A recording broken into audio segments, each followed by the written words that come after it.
Hello बच्चों, welcome back. यहाँ पे हम देखेंगे वेक्टर को ऐड करने का triangle law of vector addition.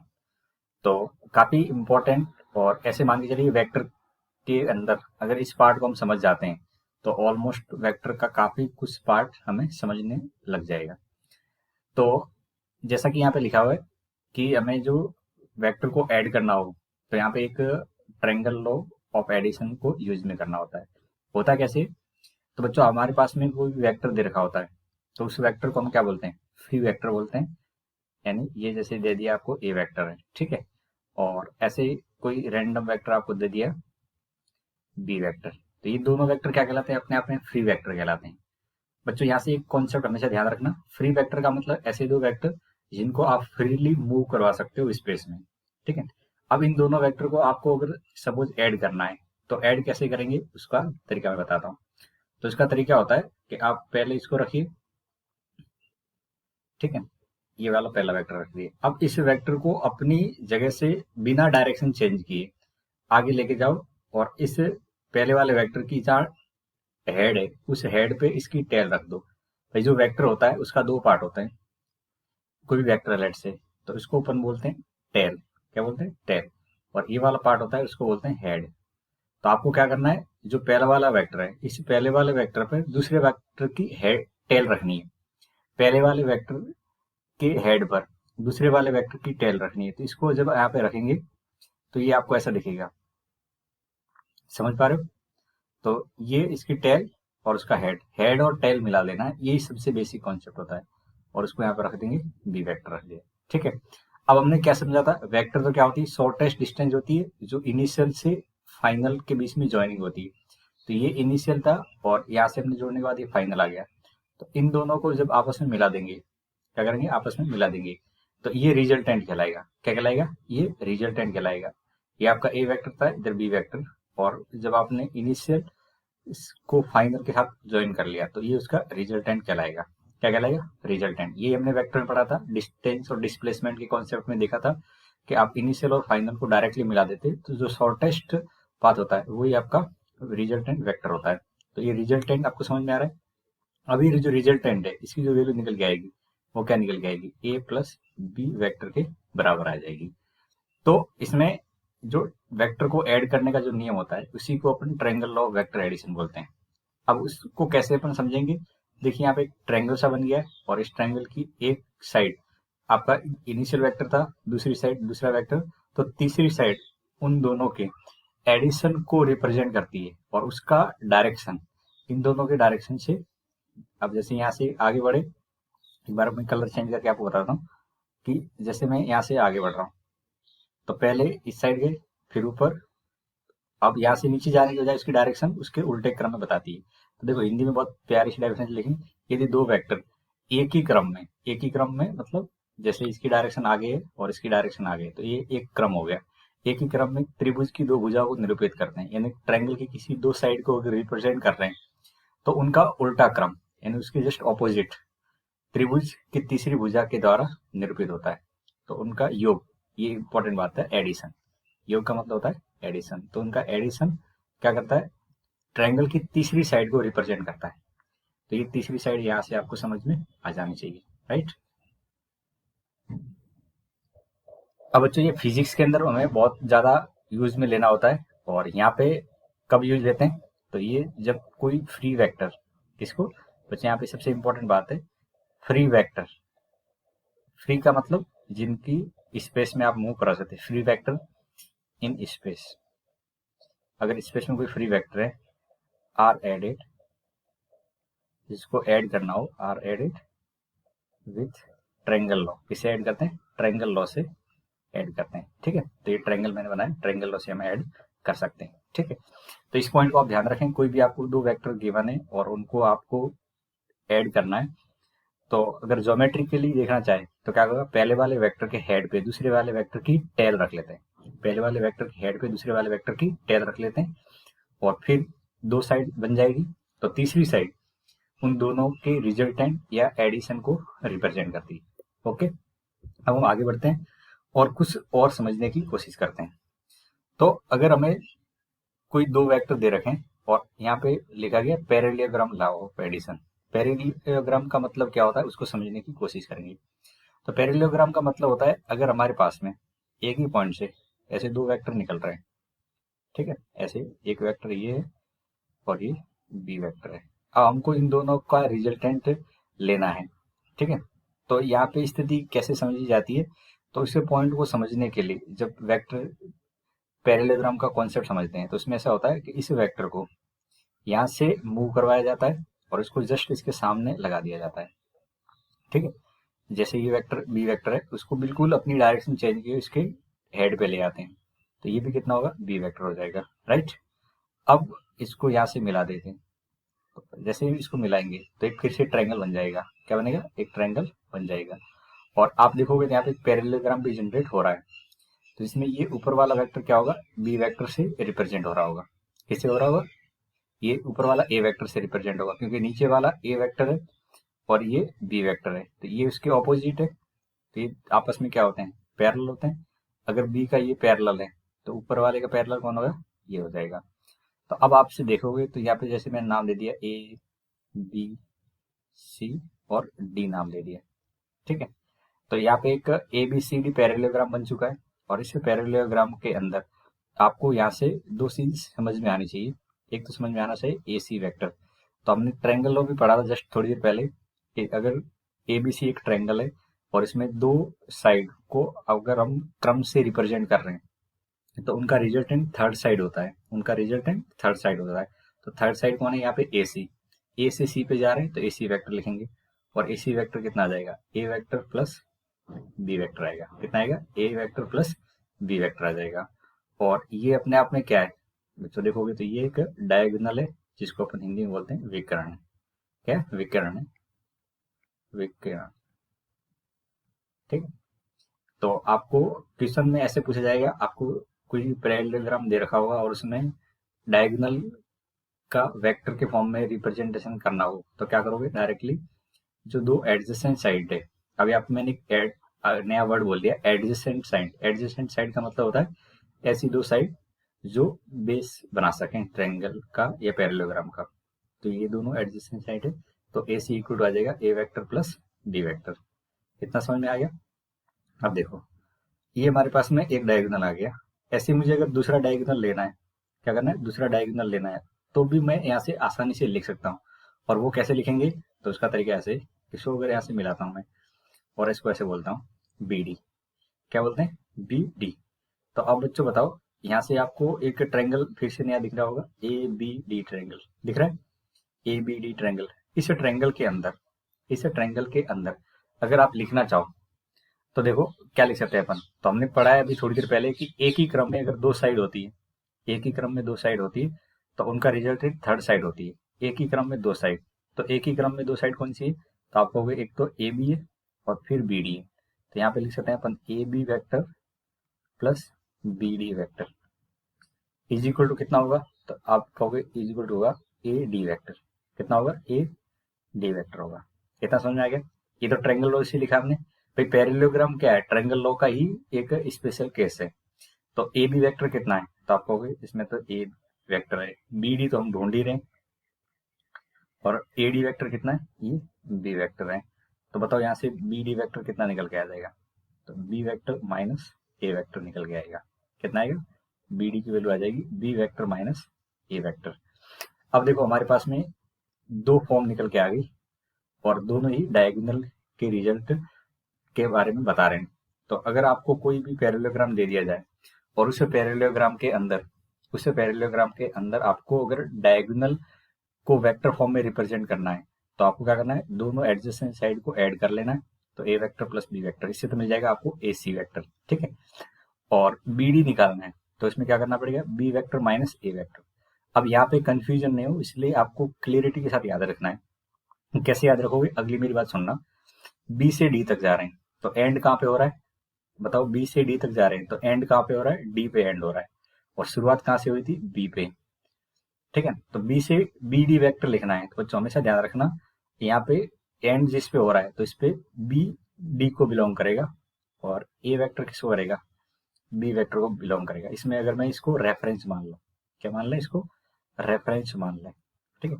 तो आपको बी डी वेक्टर लिखना है तो बी डी के साथ में कौन है, बी वेक्टर अटैच है, तो बी वेक्टर माइनस ए वेक्टर। मैं कहना क्या चाह रहा हूँ, अगर मैं यहाँ से डी बी वेक्टर लिखना चाहूँ, क्या लिखना चाहूँ, डी बी वेक्टर, तो डी बी वेक्टर बच्चों क्या हो जाएगा, वैसे तो देख पा रहे हो इसका उल्टा लिखा है मैंने, बी डी की डायरेक्शन चेंज कर ली है, तो ये हो जाएगा ए वेक्टर माइनस बी वेक्टर। लेकिन यहाँ से भी समझ सकते थे डायरेक्टली, डी बी वेक्टर अगर लिखना चाहें तो डी से बी तक जा रहे हैं, तो बी के साथ में कौन है, ए वेक्टर, तो पहले ए आएगा फिर बी आएगा। ये बात आप बहुत जगह इसको अप्लाई भी करोगे तो आपको ध्यान होनी चाहिए, ठीक है। तो इस तरह से हम दो वेक्टर अगर दे दिए जाए तो डायगोनल को आसानी से लिख सकते हैं, राइट।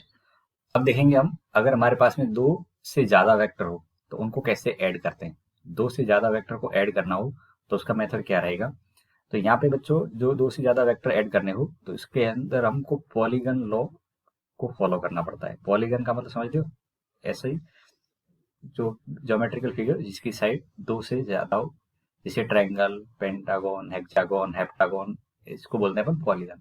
तो इसमें पॉलीगन का लॉ लगता है। अब उसका सबसे बेस्ट एग्जांपल है, तो हम हेक्सागन की मदद से समझने की कोशिश करते हैं। तो हेक्सागन का मतलब समझते हो, और ये एक मैं कंडीशन ले रहा हूँ वो रेगुलर हेक्सागन के ले रहे हैं। किसके ले रहे हैं, रेगुलर हेक्सागन के ले रहे हैं, ठीक है। तो यहाँ पे दो बात आपको क्लियरली पता होनी चाहिए कि जो भी मैं यहाँ पे कंडीशन लिखने वाला हूँ वो रेगुलर हेक्सागन के नाम से लिखने वाले हैं, ठीक है। तो पॉलीगन है और उसमें कौन सा है, हेक्सागन है, और वो भी कौन सा है, रेगुलर है। रेगुलर का मतलब होता है उसकी साइड की लेंथ बराबर है। साइड की लेंथ क्या है, बराबर है। अब इनिशियली हमको क्या गिवन है, यहाँ पे गिवन है बच्चों कि आपका जो ए बी वेक्टर है इसको मैं ए वेक्टर से डिनोट कर रहा हूँ और बी सी वेक्टर को बी वेक्टर से डिनोट कर रहे हैं। अगर हमारे पास में ये दो वेक्टर इनिशियली पता है तो हम सारी साइड को इन ए वेक्टर और बी वेक्टर के फॉर्म में एक्सप्रेस कर सकते हैं। अब वो कैसे एक्सप्रेस करेंगे वो पॉइंट अब यहाँ से समझना है, और बस इसी को पॉइंट को ध्यान रखना, आगे जितने क्वेश्चन हम समझना चाहेंगे उसमें काफी हेल्पफुल रहेगी। तो देखिए इसका एरो मैंने इस तरह लगा दिया, तो सबसे पहले इसको आप ज्वाइन करो।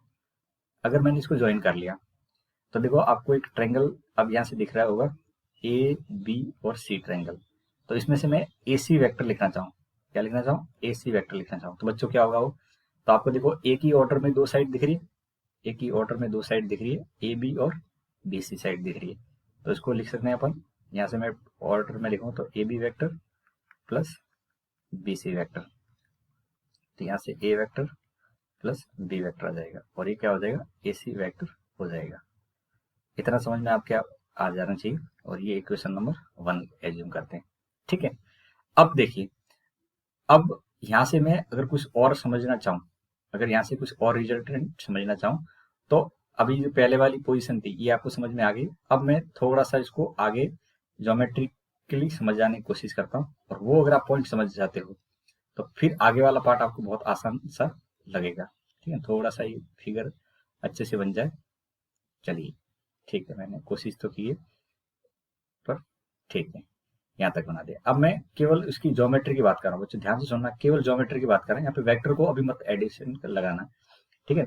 लेट से लेंथ ए है, लेंथ वाइज बात कर रहे हैं, किसकी बात कर रहे हैं बच्चों, मैंने लेंथ का बोला है, ये भी लेंथ ए है, सारी लेंथ क्या है, रेगुलर है तो बराबर रखनी पड़ेगी। यानी यहाँ पे जो ये मोड बी वेक्टर है और मोड ए वेक्टर है ये बराबर होंगे लेंथ वाइज। ऐसे कई सारे वेक्टर हो सकते हैं जिनका मैग्नीट्यूड बराबर होता है, ठीक है, तो उसके अकॉर्डिंग अगर देखें इनकी लेंथ ए है। अब आपको ये तो पता ही, इसमें जो एंगल बनता है ये कितना होता है, 120 का एंगल होता है, कितना होता है, 120 का एंगल होता है, इतना आपको बात पता होगी। तो देखो यहाँ से अगर मैंने परपेंडिकुलर ड्रॉप कर लिया तो ये वाली लेंथ कितनी होगी, ये तो इतनी होगी जितना ये सामने है। ये अगर ए है तो ये भी कितना होगा, ए के बराबर ही होगा, ठीक है। अब आप बताओ ये एंगल कितना होगा, तो ये 60 डिग्री होगा, कितना होगा, 60 डिग्री। कैसे, टोटल एंगल 120 होता है, मैंने बिल्कुल परपेंडिकुलर मिला दिया है। अब यहाँ से ये ए बी और लेट से सी डी है, ठीक है, और ये ई और इधर एफ नाम दे देते हैं, ठीक है। तो बताओ ए ई कितना होगा, तो आपको थोड़ा सा कंपोनेंट का कॉन्सेप्ट पता होगा, मैं केवल लेंथ के अकॉर्डिंग बात कर रहा हूँ। तो ए ई कितना होगा, तो आप कहोगे ए कॉस 60 होगा, कितना होगा, ए कॉस 60, और कॉस 60 की वैल्यू 1/2 होती है, तो ये a/2 आ जाएगा, कितना आ जाएगा, ए ई की वैल्यू 1/2 a/2 आ जाएगी। और सिमिलरली डी एफ की वैल्यू भी कितनी आएगी, डी एफ की वैल्यू, क्योंकि ये एंगल भी 160 डिग्री का है, तो इतना ही आ जाएगा। ए cos 60 करेंगे तो ये भी कितना आ जाएगा, a बाई 2 आ जाएगा। अब मुझे बताओ a से d तक की लेंथ कितनी होगी, केवल बताओ लेंथ, a से d तक की लेंथ कितनी हो जाएगी। तो a से d तक की लेंथ लिखनी है तो ये हो जाएगी आपकी AE plus EF plus FD। अब AE की वैल्यू कितनी है, a बाई 2 है, बीच में a है और फिर आगे a बाई 2 है, तो टोटल कितना आ जाएगा, ये 2 है। अब कुछ समझ में है लेंथ वाइज ये कितना हो रहा है, AD की वैल्यू लेंथ वाइज कितनी निकल के आ रही है, 2a के बराबर निकल के आ रही है। कितनी आ रही है, 2a के बराबर निकल के आ रही है। अब इसको हम यहाँ पे कैसे कंक्लूड कर सकते हैं, तो मैंने बोला ये बी वेक्टर और ए वेक्टर की लेंथ तो बराबर है, तो अगर मैं इसको ऐसे लिखना चाहूँ डायरेक्टली वेक्टर के फॉर्मेट में, तो आप मुझे सोच के बताओ, अगर वेक्टर के फॉर्मेट में लिखना चाहें, यहाँ पे मैं काउंटर बना देता हूँ, तो बताओ आपको एडी वेक्टर को 2b वेक्टर लिखने में कोई दिक्कत है क्या, आप इतना मुझे बता दो, बस सोच के बताओ, आपका एडी वेक्टर 2b वेक्टर होगा नहीं होगा, क्योंकि इसी की लेंथ का डबल हो रहा है, यहाँ पे ए लेंथ है, तो मेरा एडी कितना आ रहा है, ए से डी तक, ए से डी तक, ये देखेंगे तो कितना आ रहा है, डबल आ रहा है नहीं आ रहा है। अगर आपका लेंथ वाइज देखें तो बच्चों देखो, ये वाली लेंथ, ये जो लेंथ है ये कितनी आ रही है, बीसी की डबल आ रही है, तो अगर बीसी एक वेक्टर के फॉर्मेट में, तो एडी क्या होगा, उसी के पैरेलल ये दोनों आपस में क्या है, पैरेलल, बस लेंथ ज्यादा कर दी, तो हमने पढ़ा था स्केलर से मल्टीप्लाई करते हैं तो लेंथ बढ़ जाती है। तो ए वेक्टर अगर मैं इसको बी वेक्टर बोल रहा हूँ तो ये इसकी लेंथ का दुगना ही है, लेंथ का क्या है, दुगना। अब ये लेंथ हमने प्रूव कर ली थी, तो एडी वेक्टर को 2b वेक्टर लिखने में आपको कोई परेशानी नहीं आएगी। इतनी बात अगर आप समझ गए हो तो आगे आपका पार्ट बहुत आसान हो जाएगा। अब मेरे पास में एडी वेक्टर आ चुका है और इसको मैंने एरो आपको यहाँ से लगाना था, ठीक है, तो इस तरह से हमने एरो लगा दिया। तो बताओ अगर आप सी डी वेक्टर लिखना चाहो तो लिख सकते हैं क्या, तो मैं यहाँ से एक ट्रायंगल कंसिडर कर रहा हूँ, ए सी डी ट्रायंगल, कौन सा, ए सी डी ट्रायंगल। अब बताओ इसमें ट्रायंगल लो कैसे लगेगा बच्चों, आप अपने तरफ से बताना। तो ये A C vector plus C D vector, क्योंकि एक ही ऑर्डर में, इज इक्वल टू कितना आएगा, ए डी वेक्टर आ जाएगा, कितना आ जाएगा, ए डी वेक्टर आएगा नहीं आएगा। अब यहाँ से अननोन कौन है, सी डी वेक्टर अननोन है, तो सी डी वेक्टर की वैल्यू हो जाएगी ए डी माइनस ए सी, ठीक है। अब यहाँ से देखेंगे तो एडी की वैल्यू कितनी है, तो आप कहोगे एडी की वैल्यू तो 2b वेक्टर है, और एसी की वैल्यू कितनी है, एसी की वैल्यू ये रही इक्वेशन फर्स्ट में दिख रही है, कितनी है, ए वेक्टर माइनस बी वेक्टर। अब इसको सिंप्लीफाई करोगे तो बी वेक्टर माइनस ए वेक्टर आ जाएगा, तो सी डी वेक्टर की वैल्यू यहाँ से निकल के आ रही है हमारे पास में। मैंने आपको पहले बोला था कि मुझे इस हेक्सागोन के अंदर के सारे साइड और डायगोनल को ए एंड बी के फॉर्मेट में एक्सप्रेस करना है, ए एंड बी के फॉर्मेट में एक्सप्रेस करना है। तो देखिए हमारे पास में ये आ चुका है सी डी वेक्टर। अब देखो सी डी वेक्टर की वैल्यू पता लग गई है, तो आप मुझे अब बताओ सी डी के जस्ट ऑपोजिट कौन है, ये दोनों एक दूसरे के ऑपोजिट है, तो मैं अगर ए लिख रहा हूँ तो सी डी वेक्टर और ए ई वेक्टर सेम होंगे, भाई आपका जो सी डी वेक्टर होगा वही तो ए ई वेक्टर होगा नहीं होगा, क्योंकि दोनों पैरेलल है और रेगुलर है, तो रेगुलर में क्या होती है, लेंथ बराबर होती है, तो वेक्टर में ये दोनों पैरेलल है और बराबर है, तो अपन क्या बोलेंगे इसको, लाइक वेक्टर बोल सकते हैं, इक्वल वेक्टर, ठीक है, लाइक नहीं इक्वल।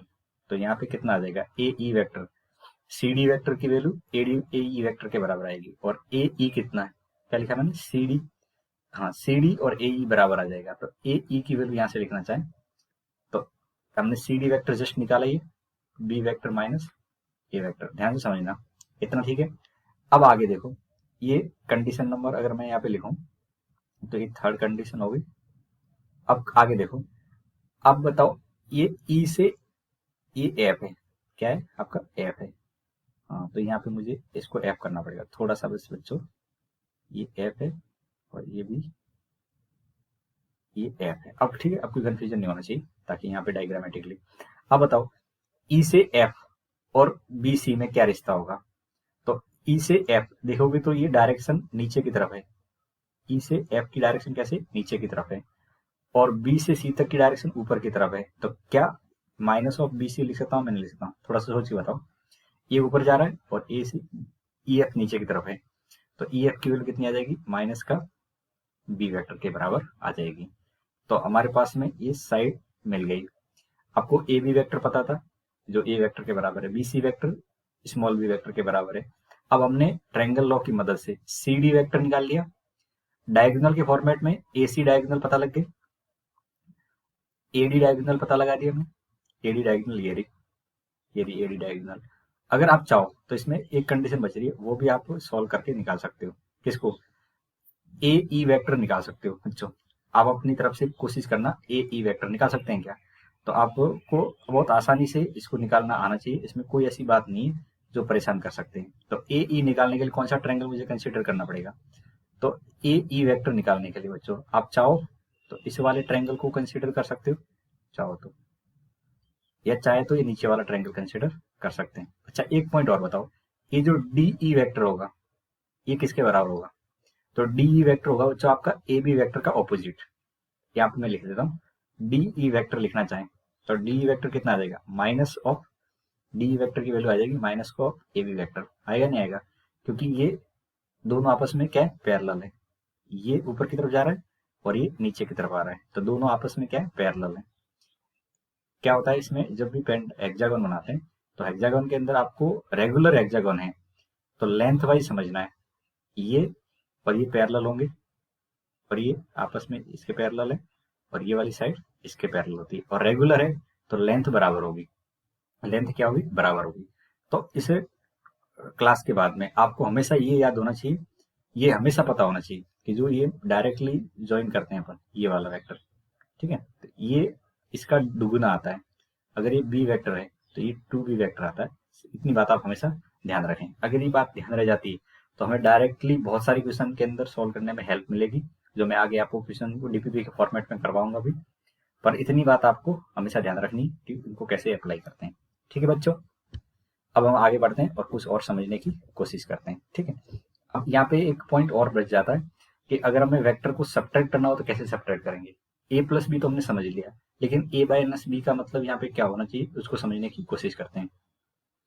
तो बच्चों देखो, बहुत ही इजी तरीके से इस कॉन्सेप्ट को अपन समझ सकते हैं, क्योंकि हमें इतना तो पता है कि प्लस या माइनस से मल्टीप्लाई करते हैं तो माइनस से मल्टीप्लाई करने पर डायरेक्शन उल्टी हो जाती है।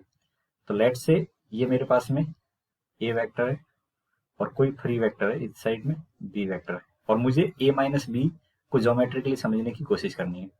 तो पहले तो मुझे ए प्लस बी का मीनिंग समझना पड़ेगा। क्या करना पड़ेगा? ए प्लस बी का मीनिंग समझना पड़ेगा। तो आपको पता ही है, एक वेक्टर और उसके टेल पे दूसरी, इसकी हेड पे दूसरी की टेल लगा देते हैं ऐसे, और इसको जब मिलाऊंगा मैं यहाँ से, इसको डायरेक्टली इससे मिला देंगे तो ये ऊपर वाला पार्ट तो क्या बन जाएगा? ए वेक्टर प्लस बी वेक्टर। ये हमने ट्रायंगल लॉ में समझ लिया था। अब बच्चों ध्यान से समझना, ये यहाँ से ऊपर की तरफ जा रहा है।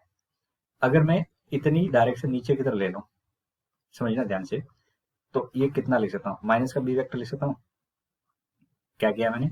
ये यहाँ से यहाँ तक नाम दे देते हैं अपन, ए बी और सी, और इसको डी नाम देता हूँ। तो अब यहाँ से एक बात जो समझने वाली है कि बी डी का जो मैग्नीट्यूड है वो बी सी के बराबर ही है। ठीक है, बस डायरेक्शन ऑपोजिट कर दी है मैंने। अब डायरेक्शन ऑपोजिट करी है तो इस डायरेक्शन को कैसे अपन एक्सप्रेस करें, ये बात इंपॉर्टेंट थी। बी सी ऊपर की तरफ जा रहा है और बी डी नीचे लिखा है, तो बताओ बी डी वैक्टर की वैल्यू कितनी लिखेंगे? माइनस ऑफ बी सी के बराबर लिखेंगे, और ये माइनस का बी वेक्टर, ये हमने एज्यूम किया है। ठीक, अब यहाँ से इसकी एरो इस साइड लग रही है, ये नीचे की साइड एरो लगी है, और उसको मैं यहाँ से मिला देता हूँ, इसको यहाँ से मिला देते हैं, तो फिर से एक नया ट्रायंगल जनरेट हो गया है। फिर से एक नया ट्रायंगल जनरेट हो चुका है, और वो ट्रायंगल कौन सा है? तो इन ट्रायंगल अगर आप देखो तो ए बी डी ट्रायंगल में एक ही ऑर्डर में दो साइड दिख रही है आपको। एक तो ए बी साइड दिख रही है A B plus B D, ये दोनों एक ही ऑर्डर में, उनका रिजल्टेंट कितना होगा? ए डी के बराबर होगा। होगा नहीं होगा? अब बताओ ए बी वेक्टर की वैल्यू कितनी है? तो आप कहोगे ए वेक्टर है। बी डी वेक्टर की वैल्यू कितनी है? माइनस का बी है। ठीक है, और ये आपका आ गया ए डी। बस इसी को बोलते हैं अपन सब्ट्रैक्शन। इसी को क्या बोलते हैं? दो वेक्टर का सब्ट्रैक्शन। तो एक तरह से एडिशन ही है, एक तरह से क्या है? एडिशन ही है। बस आपको एडिशन का फॉर्मेट समझ में आना चाहिए। ए वेक्टर और plus of minus B vector है ये, तो ये दो वेक्टर का एडिशन है जिसमें एक वेक्टर ए और दूसरा वेक्टर कौन सा है? माइनस बी वेक्टर है। ठीक है, तो इस तरह से हम एडिशन और सब्ट्रैक्शन समझ सकते हैं। अब आपको आगे कुछ भी दो वेक्टर दे रखे होंगे, लेट से आपको ए वेक्टर दे दिया, जैसे मैंने आपको दे रहा हूँ x1 y1 j और z1 k। ठीक है, और ऐसे मैंने दे दिया बी वेक्टर x2i y2j और z2k। अब मुझे यहाँ से निकालना है a vector plus b vector. तो ये तो मैंने अभी तक सारी बातें की, वो ज्योमेट्री के अकॉर्डिंग की थी। अगर मुझे कैलकुलेशन के तौर पे देखना है तो क्या लिखेंगे बच्चों? तो कैलकुलेशन के तौर पे इसको देखोगे तो यहाँ पे आ जाएगा आपका पार्ट, एक मिनट, हाँ अब ठीक है। यहाँ पे लिखूं मैं a vector plus b vector, ठीक है। तो a vector plus b vector का मतलब क्या होगा? यहाँ पे अब तक तो बात हम ज्योमेट्री की कर रहे थे, अब आपको कैलकुलेशन के तौर पे देखनी है। तो यहाँ पे i के कंपोनेंट i के साथ ऐड करेंगे, ये हो जाएगा x1 प्लस x2 और i हो जाएगा ऐसे y1 प्लस y2, ये j का कंपोनेंट हो जाएगा, और z1 प्लस z2 ये क्या हो जाएगा? k का कंपोनेंट हो जाएगा, ठीक है। तो इस तरह से हम क्या करते हैं? एडिशन कर सकते हैं। अब जिस तरह से हमने दो वेक्टर का एडिशन किया है, ऐसे दो से ज्यादा वेक्टर को एडिशन कर सकते हैं। ज्योमेट्रिकली मीनिंग आपको समझ में आ गया होगा, और ये मैंने आपको समझाया कैलकुलेशन कैसे करते हैं। ऐसे आपको अगर a माइनस बी वैक्टर लिखना है, क्या लिखना है? a vector minus B vector. तो यहाँ पे चेंज क्या आएगा? x1 माइनस x2 i हो जाएगा, y1 माइनस y2 j हो जाएगा, और z1 माइनस z2 k हो जाएगा। इस तरह से हम एडिशन और सब्ट्रैक्शन कर सकते हैं। तो बच्चों, आपको अब तक जितनी बात समझाई है उसमें आपको इतना क्लियर हो जाना चाहिए कि दो वेक्टर को हम ज्योमेट्रिकली ऐड कैसे करते हैं और फिजिकली कैलकुलेशन कैसे की जाती है। ज्योमेट्री से हमें आइडिया लगता है कि एक्चुअली ज्योमेट्री कैसे यहाँ पे वर्क कर रही है, और एक्चुअल कैलकुलेशन तो आपको क्वेश्चन के अंदर हमेशा करनी होगी, ठीक है। अब आगे बढ़ेंगे और हम कुछ एग्जाम्पल सॉल्व करने की कोशिश करते हैं, फिर नेक्स्ट कॉन्सेप्ट पे डिस्कशन करेंगे। अब देखिए, यहाँ पे इसे क्वेश्चन में देखेंगे तो आपको दो वेक्टर गिवन है, ए वेक्टर और बी वेक्टर, ठीक है। और हमको क्या करना है? योगफल के अनुदिश मात्रक सदिश ज्ञात करना है, यानी इनका एडिशन करके यूनिट वेक्टर निकालना है। तो हमको पता है एडिशन कैसे करते हैं, तो यहाँ पे लिखेंगे योगफल को हम सी वेक्टर से एक्सपेयर करें, तो सी वेक्टर क्या हो जाएगा? ए वेक्टर प्लस बी वेक्टर। इतना समझ में आ रहा है? अब आपको वेक्टर ऐड करना मैंने बताया था, तो पहले तो इनको लिख दो जैसे दिख रहे हैं वैसे ही। अब इन दोनों को जैसे मैं लिखूंगा, तो अब आपको ऐड करते समय क्या करना है? आई का कंपोनेंट आई के साथ ऐड करना है, जे का कंपोनेंट जे के साथ ऐड करना है। तो देखो, आई के साथ क्या आएगा? यहाँ से 2 और इधर से 2, तो 2 प्लस 2। ऐसे जे के साथ देखेंगे तो 2 प्लस 1 और के कैप कितना आ जाएगा? -5 प्लस 3 आ जाएगा। अब मैं इसका नाम दे दिया हूँ भाई, ऐड करोगे तो आपको तीसरा वेक्टर मिलेगा, तो इसका नाम दे दिया सी वेक्टर, ठीक है। तो सी वेक्टर कितना आ जाएगा? 2 प्लस 2 4 हो जाएगा, तो इसको अपन प्रॉपर लिखेंगे तो 4 आई कैप लिखेंगे। 2 प्लस 1 कितना होगा? 3, तो इसको लिखेंगे 3 जे कैप। और ये -5 प्लस 3, तो ये माइनस का 2 के कैप आ जाएगा। इतना ठीक है? इतना आपको पार्ट पता लग गया। अब मुझे यूनिट वेक्टर निकालना है। क्या निकालना है? यूनिट वेक्टर निकालना है। तो यूनिट वेक्टर निकालने के लिए क्या करते हैं हम? उसके अंदर मॉडुलस का भाग दे देते हैं, डिवाइड करते हैं। तो मॉडुलस निकालेंगे कितना आएगा? सी का मॉडुलस निकालेंगे। सी क्या है? यहाँ पे एडिशन है। तो मॉडुलस निकालने का तरीका क्या बताया था? यहाँ पे जो कंपोनेंट होते हैं एक्स वाई जेड, उनका स्क्वायर करके ऐड करना होता है। तो ये कितना आ जाएगा? तो 16, देखो यहाँ से ऐड करेंगे तो 16 प्लस 9 प्लस 4 है, ये कितना है?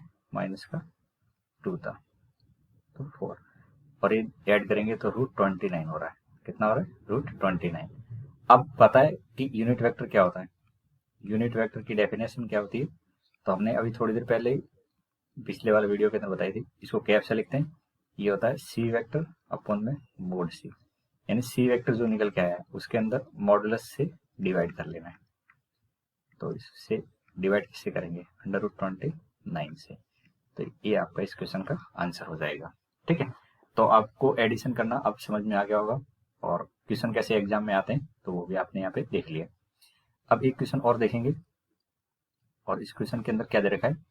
आपको एक कोई वेक्टर दे रखा है, उसकी अनुदिश यानी इसकी डायरेक्शन में एक ऐसा वेक्टर फाइंड आउट करना है जिसकी लंबाई कितनी हो? 8 हो। यानी लेट्स से ये कोई वेक्टर है, ठीक है। अब इसी वेक्टर की डायरेक्शन में, तो इसी की डायरेक्शन में समझे तो ऐसा है कोई डायरेक्शन, और उसकी लेंथ कितनी होनी चाहिए? 8 लेंथ होनी चाहिए। लेंथ कितनी होनी चाहिए? 8 लेंथ होनी चाहिए। तो आपको सोचिए कि लेट्स ये जो हमें गिवन है ये ए वेक्टर है, ये कितना है 5i माइनस जे प्लस 2k, ठीक है। अब इस वेक्टर की डायरेक्शन में हमें वेक्टर फाइंड आउट करना है, तो मैं इसका नाम दे दिया ए वेक्टर। तो मुझे क्या करना है 8 मैग्नीट्यूड वाला वेक्टर फाइंड आउट करना है। तो सबसे पहला काम तो है कि जो 8 मैग्नीट्यूड वाला वेक्टर है इसकी डायरेक्शन किसके अलोंग है, ए वेक्टर के अलोंग है। तो मुझे डायरेक्शन पता लग गई कि वो ए वेक्टर के अलोंग है और मैग्नीट्यूड कितना 8 है। तो मुझे यहाँ से केवल डायरेक्शन ही पकड़नी है। तो डायरेक्शन जब भी पकड़नी हो तो इस बात को अच्छे से नोट कर लेना, हम यूनिट वेक्टर लिखते हैं। क्या करते हैं यूनिट वेक्टर। तो पहले ए कैप निकालेंगे। तो ए कैप का मतलब अभी जस्ट ऊपर ही हमने समझाया, जो भी वेक्टर है उसके अंदर उसका मॉडुलस का डिवाइड कर लेते हैं। तो ये वेक्टर 5, ठीक है, ये जैसा वेक्टर था मैंने लिख दिया। और उसके डिवाइड में क्या करेंगे, मॉडुलस से डिवाइड करेंगे। तो मॉडुलस कितना है 5, 5 का स्क्वायर करेंगे तो 25, माइनस 1 का स्क्वायर करेंगे 1, और 4 का स्क्वायर करेंगे 2 का स्क्वायर करेंगे तो 4। तो कितना आएगा 26, 30 आ गया। कितना आ गया 1/√30, ये बाहर आ जाएगा। और ये 5i माइनस जे प्लस 2k, यानी हमने क्या कर दिया इस वेक्टर का यूनिट वेक्टर ले लिया। यूनिट वेक्टर का मतलब मैग्नीट्यूड उसका कितना है 1 है, और डायरेक्शन तो है ही जो है उसकी। अब आपको क्या करना है 8 मैग्नीट्यूड वाला वेक्टर। तो 8 परिमाण वाला वेक्टर, तो एक 8 जिसका मैग्नीट्यूड है वो वेक्टर लिखना है। तो वो क्या होगा, तो आपको वो लिखना पड़ेगा। तो 8 ए कैप होगा। कैसे भाई, आपको 8 की लेंथ का चाहिए, तो उसका लेंथ 8 है ये पता है, और मैग्नीट्यूड कितना है, सॉरी इसकी डायरेक्शन क्या है ए वेक्टर के अलोंग है। तो मैं ए वेक्टर को ए कैप बना दूं तो इससे केवल और केवल मुझे डायरेक्शन मिल जाएगी। इससे क्या मिलेगी, ये वेक्टर का मैग्नीट्यूड तो 1 है, तो यहाँ से मुझे डायरेक्शन मिल जाएगी। क्या मिल जाएगी, डायरेक्शन मिल जाएगी। तो मैं जब भी कोई वेक्टर चाहिए होगा अलग मैग्नीट्यूड वाला, तो उस कंडीशन में जो गिवन वेक्टर है ना उसका यूनिट वेक्टर लिखेंगे, और वो वेक्टर हमारे लिए एज ए डायरेक्शन की तरह काम करेगा। किसकी तरह काम करेगा, एज ए डायरेक्शन की तरह काम करेगा। तो आपको क्या करना है 8 से मल्टीप्लाई कर लेना है, और ये √30 था पहले से, ठीक है। तो ये 5i माइनस जे प्लस 2k आ जाएगा, और ये हमारा आंसर हो जाएगा। आपको क्या समझाया कि आपको अगर किसी वेक्टर के अलोंग कोई दूसरा वेक्टर फाइंड आउट करना है जिसका मैग्नीट्यूड अलग है, तो आप उस गिवन वेक्टर का यूनिट वेक्टर लो, और जितने मैग्नीट्यूड से मल्टीप्लाई करना है उतना उसे मल्टीप्लाई कर दो। ऑब्वियस सी बात है, आप इस वेक्टर से अगर इसको मैं 8 से मल्टीप्लाई करता हूँ तो 8 यूनिट हो जाएगा, पर इसकी यूनिट 1 रखनी पड़ेगी मुझे, तब जाके वो 8 यूनिट होगा। तो इसका अगर यूनिट 2 हो गया तो 16 यूनिट हो जाएगा अगर 8 से मल्टीप्लाई कर लिया। तो आपको क्या करना है यूनिट वेक्टर से मल्टीप्लाई करना है, ठीक है। अब आगे बढ़ते हैं और नेक्स्ट हमारे कॉन्सेप्ट में हमें क्या समझना है। तो यदि हमारे पास में 2 पॉइंट है बच्चों, क्या है 2 पॉइंट, और उन दोनों पॉइंट को हम ज्वाइन करते हैं, तो ज्वाइन करने के बाद में सीधी सी बात है कि एक वेक्टर बनेगा। क्या बनेगा, वेक्टर बनेगा। तो लेट से हमने पॉइंट P1 और P2 नाम दे रखे हैं, और उन दोनों को ज्वाइन करते हैं तो वेक्टर क्या बनेगा P1, P2 बनेगा। थोड़ा सा 3D के अकॉर्डिंग उसको समझने की कोशिश करते हैं ताकि आपको एक्चुअल फील आ जाए, ठीक है। तो ये आपका 3D ज्योमेट्री, और उसमें 2 पॉइंट है। लेट से ये P1 पॉइंट है और इधर ऐसे P2 पॉइंट है, ठीक है। अब आपको अगर ध्यान हो तो जस्ट पिछली क्लास के अंदर हमने देखा था कि यूनिट वेक्टर, सॉरी कोई पॉइंट है तो उस पॉइंट को पहले पोजीशन वेक्टर बना दो। क्या बनाए, पहले पॉइंट को पोजीशन वेक्टर बनाओ। तो इस पॉइंट को पोजीशन वेक्टर बनाना है तो मुझे क्या करना पड़ेगा, उन दोनों को ओरिजिन से ज्वाइन करना ही पड़ेगा, ठीक है। जब भी किसी पॉइंट को ओरिजिन से ज्वाइन करते हैं तो वो पोजीशन वेक्टर बन जाता है। पॉइंट क्या बन जाता है, पोजीशन वेक्टर बन जाता है। अब मैं यहाँ से देख पा रहा हूँ तो मुझे P1 से P2 वेक्टर चाहिए। क्या चाहिए, P1 P2 वेक्टर चाहिए। जब P1 P2 को ज्वाइन करोगे तो आपको रिक्वायर्ड वेक्टर दिख रहा होगा, और साथ में आपको एक ज्योमेट्री भी दिख रही है। कौन सा, O P1 और P2 ट्रायंगल दिख रहा है, दिख रहा है O P1 P2 ट्रायंगल। क्या मैं इस ट्रायंगल के अंदर ट्रायंगल लॉ लगा सकता हूँ, इस ट्रायंगल के अंदर ट्रायंगल लॉ लगा सकते हैं। तो आपको हाँ बिल्कुल लगा सकते हैं। तो कैसे लगेगा मुझे बताओ। तो आप एरो देख पा रहे हो, O से P1, फिर P1 से P2, और ये O P2 के बराबर। तो मैं यहाँ पे ट्रायंगल लॉ लगाऊंगा बाई ट्रायंगल लॉ, ठीक है। ये समझ में आ गया बाई ट्रायंगल लॉ।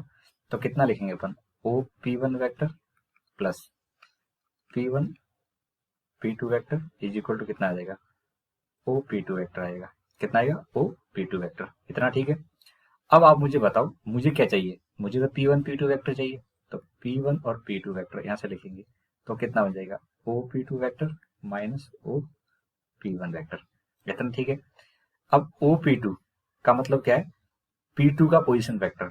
OP2 का मतलब क्या है, P2 का पोजीशन वेक्टर, और OP1 का मतलब क्या है, P1 का पोजीशन वेक्टर। तो पोजीशन वेक्टर ऑफ P1 को क्या लिखेंगे अपन, OP1 ही लिखेंगे। और वो क्या बनेगा बताओ।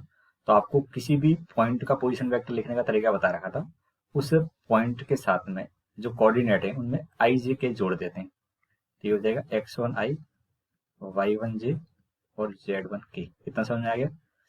और सिमिलरली अगर लिखना चाहिए यहाँ से लिखना चाहिए तो position vector of P2, position vector of P2 लिखेंगे। तो उसको कैसे लिखेंगे बच्चों, तो ये लिखेंगे आपका OP2 लिखेंगे।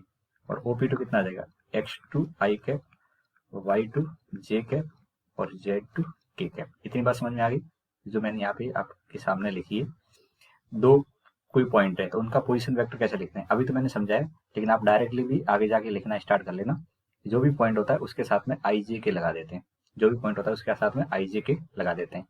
अब आपके पास में OP1 वेक्टर और OP2 वेक्टर दोनों ही आ चुके हैं, क्योंकि वेक्टर थे तो इनकी वैल्यू यहाँ पे रिप्लेस करेंगे। तो कितना हो जाएगा x2i, y2j और z2k। ये पहला वाला वेक्टर है minus OP1 vector x1i, y1j।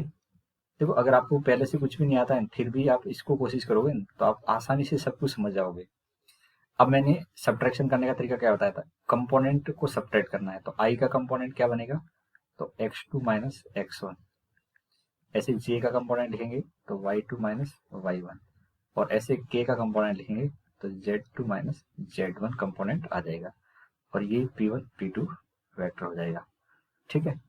अब आपको ये कंक्लूजन जो निकल के आया उसको एज ए रिजल्ट हर क्वेश्चन में अप्लाई करना। यदि हमारे पास में दो कोई पॉइंट आ जाए और उन पॉइंट से आपको वेक्टर लिखना हो तो कैसे लिखेंगे।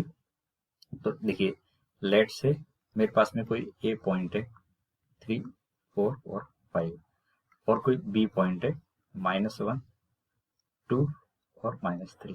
ये कोई पॉइंट है, ठीक है। अब मुझे लिखना है यहाँ से, बच्चों ध्यान दो, ए बी वेक्टर लिखना है। क्या लिखना है, ए बी वेक्टर लिखना है। क्या करना है, ए बी वेक्टर। तो मैं पहले ए बी वेक्टर को लिखूंगा तो क्या बनेगा, तो देखो यहाँ पे P1 P2 लिखा है तो पहले P2 आया है, खत्म कहाँ पे हो रहा है, P2 पे। तो जहाँ एंड होता है उसको पहले लिखते हैं, तो एंड बी पे हो रहा है तो मैं लिखूंगा ओ बी वेक्टर माइनस ओ ए वेक्टर। इतना सी आपको समझ में आया। देखो बी के ऊपर कभी वेक्टर मत लगा लेना, जैसे ये लिखें ये तो गलत है। आपको स्टार्टिंग बताया था वेक्टर को रिप्रेजेंट करने के लिए या तो स्मॉल लेटर को यूज में लेते हैं या दो पॉइंट को ज्वाइन करते हुए वेक्टर लिखेंगे। जैसे ए से बी जा रहा है तो ए बी वेक्टर लिखेंगे। तो आपको ओ बी वेक्टर माइनस ओ ए वेक्टर समझ में आ गया। अब यहाँ से देखेंगे तो ओ बी वेक्टर यानी बी का पोजीशन वेक्टर कितना है, देखो इसके साथ में आई जे के लगा दें तो -i प्लस 2j -3k। ये आपका हो गया ओ बी वेक्टर। ओ ए वेक्टर कैसे निकलेगा, तो ए के साथ में आई जे के लगा देंगे तो 3i 4j और 5k। इतना ठीक है। अब इसको लिखना है आपको फॉर्मेट में, तो कितना आएगा, यहाँ पे कॉम्पोनेंट कितना है -1 है, इधर कितना है -3 है, तो -1 और -3 लिखेंगे। अब जे के साथ लिखेंगे तो कितना आएगा, यहाँ से 2 दिख रहा है और -4 है, कितना है माइनस का 4। ऐसे के साथ लिखेंगे तो के साथ कितना आएगा, -3 आएगा और -5 आ जाएगा। इसको जब सिंप्लीफाई करोगे तो 4i -2j, बस सिंप्लीफाई कर रहा हूँ, और -8k आ जाएगा। इस तरह से हम ए बी वेक्टर लिख सकते हैं। अगर आपको कभी जरूरत पड़ जाए सी और डी पॉइंट ले लिए जाए तो आपको अगर सी डी वेक्टर लिखना हो तो क्या लिखोगे बच्चों, ओ डी वेक्टर माइनस ओ सी वेक्टर लिखोगे। यानी जिस जगह पे खत्म होता है उसको पहले लिखते हैं। ये पॉइंट आपको ध्यान रखना है हमेशा। सी डी वेक्टर लिखना हो तो ये खत्म कहाँ पे हो रहा है, डी पे, तो डी माइनस सी लिखेंगे। लेकिन डी वेक्टर लिखना गलत है, उसकी जगह आपको ओ डी वेक्टर लिखना है और सी वेक्टर की जगह लिखना है आपको ओ सी वेक्टर, क्योंकि पोजीशन वेक्टर लिखा जाता है। किसी भी पॉइंट को वेक्टर कैसे बनाते हैं, किसी भी पॉइंट को वेक्टर बनाना हो तो उसको पोजीशन वेक्टर लिखते हैं पहले। जैसे ए पॉइंट है उसको वेक्टर के फॉर्मेट लिखना है तो ओ ए वेक्टर लिखूंगा। क्या लिखूंगा मैं, ओ ए वेक्टर लिखूंगा। तो इस तरह से आप वेक्टर के फॉर्मेट में किसी भी पॉइंट को लिख सकते हो, एक्सप्रेस कर सकते हो, और यही हमारे आगे बहुत काम में आने वाले 3D के अंदर। ठीक है। अब ये वाला पॉइंट बहुत आसान था, इसका हमें यूनिट वेक्टर निकालना है, तो इसको तो आप आसानी से कर सकते हो क्योंकि इससे पहले वाले क्वेश्चन हमने कर लिए थे। तो बस आसानी से कैसे करेंगे, तो ए वेक्टर आपको गिवन है 2i 3j और k। आपको यूनिट वेक्टर निकालना है तो पहले इसका मॉडुलस निकालना पड़ेगा। कैसे मॉडुलस निकालते हैं, 2 का स्क्वायर, 3 का स्क्वायर और 1 का स्क्वायर। इसको सॉल्व करके लिखेंगे तो 4 और 9 30, तो रूट 14 आ जाएगा। कितना आ जाएगा, रूट 14। अब नीचे लिखेंगे यूनिट वेक्टर, ठीक है। तो यूनिट वेक्टर कैप से लिखते हैं, तो ए कैप की डेफिनेशन क्या होती है, ए वेक्टर और उसके अंदर मॉडुलस का डिवाइड। तो 2i 3j और k और इसके डिवाइड में लिखेंगे तो कितना आ जाएगा, रूट 14 आ जाएगा। तो ये इसका आंसर हो जाएगा, ठीक है। अब हम नेक्स्ट क्वेश्चन में देखेंगे।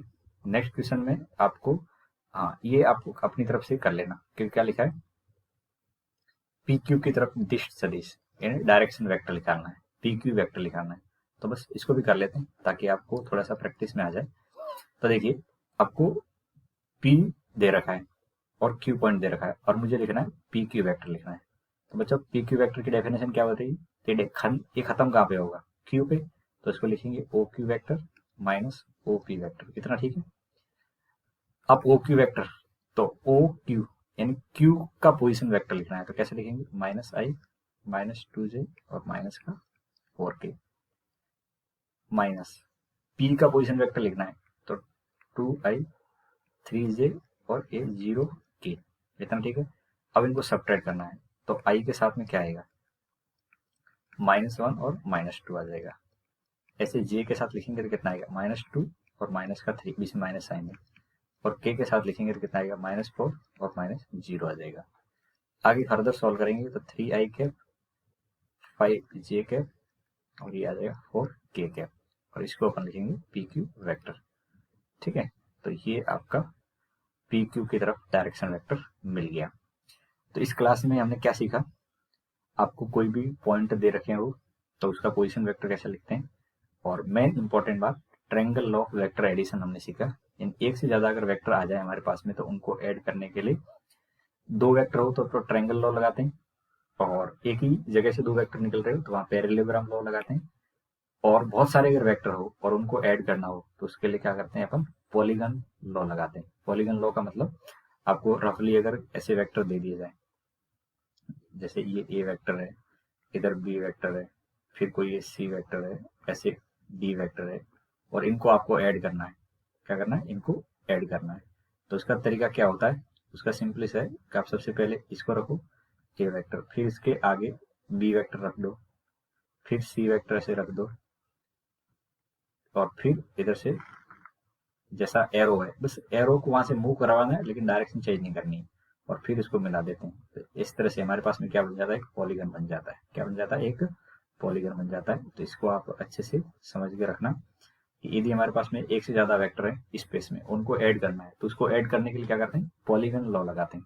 पॉलीगन लॉ का मतलब क्या होता है, आप एक पहले 2 वेक्टर लीजिए, उसे एक ट्रायंगल बना दिए, उसका रिजल्टेंट बनेगा, फिर उसको आगे रखते जाएंगे और फिर इससे पूरी ज्योमेट्री कवर हो जाएगी, ठीक है।